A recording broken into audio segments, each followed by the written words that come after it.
Oke, kita lanjut pembelajaran kita. Kalau kemarin kita belajar mengenai persamaan kuadrat, hari ini kita belajar mengenai vektor. Apa itu vektor? Vektor adalah besaran yang mempunyai nilai dan arah, ya. Besaran yang mempunyai nilai dan arah. Nah, vektor digambarkan sebagai ruas garis berarah. Oke, lihat gambar pertama. Ini adalah gambar sebuah garis tetapi memiliki arah. Dari mana kita tahu memiliki arah? Karena dia memiliki tanda panah. Ruas garis ini memiliki tanda panah. Inilah yang dinamakan dengan vektor. Vektor itu memiliki arah. Arahnya kemana? Arahnya ke atas. Nah, yang kedua, dia adalah vektor yang arahnya ke bawah. Jadi bentuk vektor itu begini. Dia digambarkan dengan sebuah ruas garis tetapi berarah, ya. Lalu kita lihat bagaimana penulisan nama vektor. Kenapa di sini saya buat ada tulisan A kecil lalu tanda panah di atas. Ini cara bacanya adalah vektor A. Lalu ini vektor B. Jadi kalau kamu lihat ada huruf lalu ditulis tanda panah di atas, itu namanya vektor. Dia dilambangkan dengan vektor, ya. Kita lihat bagaimana penulisan nama vektor. Jadi penulisan nama vektor itu terdapat dua bagian. Yang pertama, kalau ditulis menggunakan huruf kapital atau huruf besar, dia harus menggunakan dua huruf. Contoh begini, ini ada sebuah vektor, ya, vektor AB. Nah, dia ditulis dengan huruf besar atau huruf kapital, vektor AB. Lalu ada tanda panah di atas. Inilah yang melambangkan sebuah vektor. Jadi sebuah vektor ditulis dengan huruf kapital apabila menggunakan dua huruf. Itu yang pertama. Dan yang kedua, kalau dia penulisannya dengan huruf kecil hanya dengan satu huruf saja, nah ada juga tanda panahnya di atas.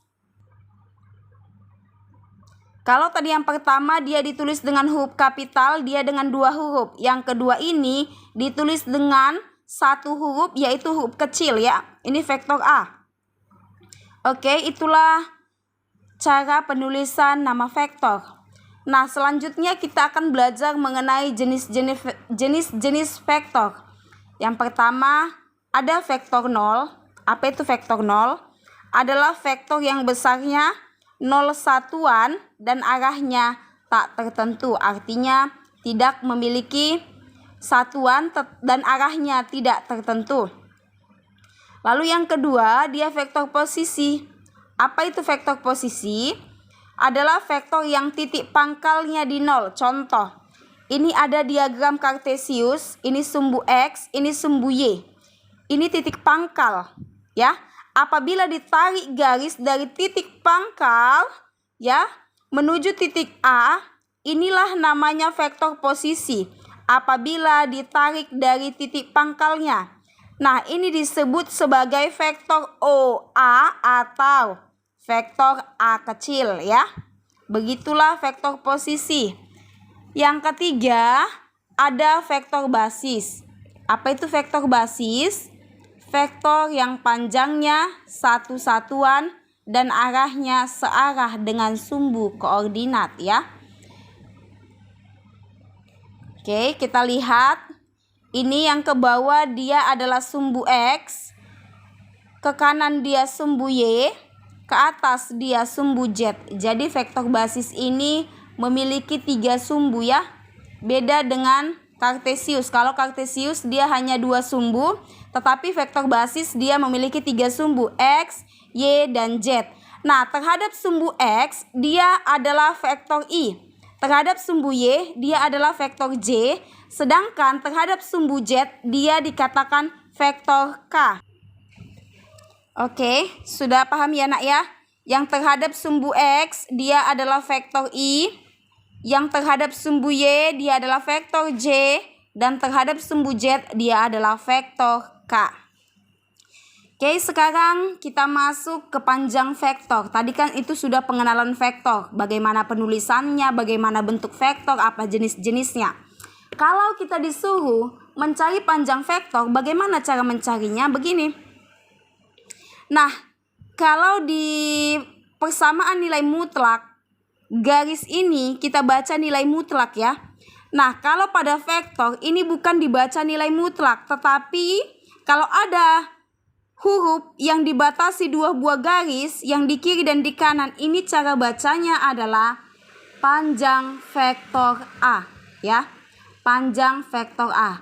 Untuk mencari panjang vektor A, akar dari X pangkat 2 ditambah Y pangkat 2 ditambah Z pangkat 2. Ini apabila satu huruf atau satu titik. Inilah rumus untuk mencari panjang vektornya. Lalu apabila dua vektor, contoh ini ya, mencari panjang vektor AB. Nah, akar dari, ini kan dua titik tuh ya. Jadi XB, titik XB dikurangi titik XA pangkat 2. Begitu juga selanjutnya, ditambah YB dikurang YA pangkat 2, ditambah ZB dikurang ZA pangkat 2. Artinya titik kedua kurangi titik pertama. Begitu dia. Kita masuk ke contoh supaya lebih paham ya. Di sini hitunglah panjang vektor R apabila diketahui 14I tambah 2J dikurang 5K. Tadi I ini sama dengan X, ini Y, ini Z ya. Nah, sesuai dengan rumus untuk mencari panjang vektor, vektor R sama dengan akar dari, karena dia hanya satu titik, langsung aja kita masukkan ya. 14 pangkat 2 ditambah 2 pangkat 2 ditambah, ini J-nya negatif 5 ya, tanda negatifnya ikut, negatif 5 pangkat 2. 14 pangkat 2 adalah 169, ditambah 2 pangkat 2 adalah 4, negatif 5 pangkat 2 adalah positif 25. Dijumlahkan semuanya menjadi 225. Nah, akar 225 adalah 15, maka panjang vektor R adalah 15. Saya rasa nggak terlalu sulit ya. Kita lanjut ke contoh kedua. Contoh kedua ini melalui dua titik. Kalau contoh pertama melalui satu titik. Jika A-nya negatif 10, 8, dan 4. B-nya negatif 2, 3, dan negatif 1. Ingat, titik pertama ini X, titik kedua Y, titik ketiga itu adalah Z. Ya. Hitunglah panjang vektor AB. Nah, lihat rumus yang kedua tadi untuk dua titik. Ini dia ya. Panjang vektor AB adalah akar dari, lihat ya, tadi kan AB, maka titik negatif 2 dikurang negatif 10.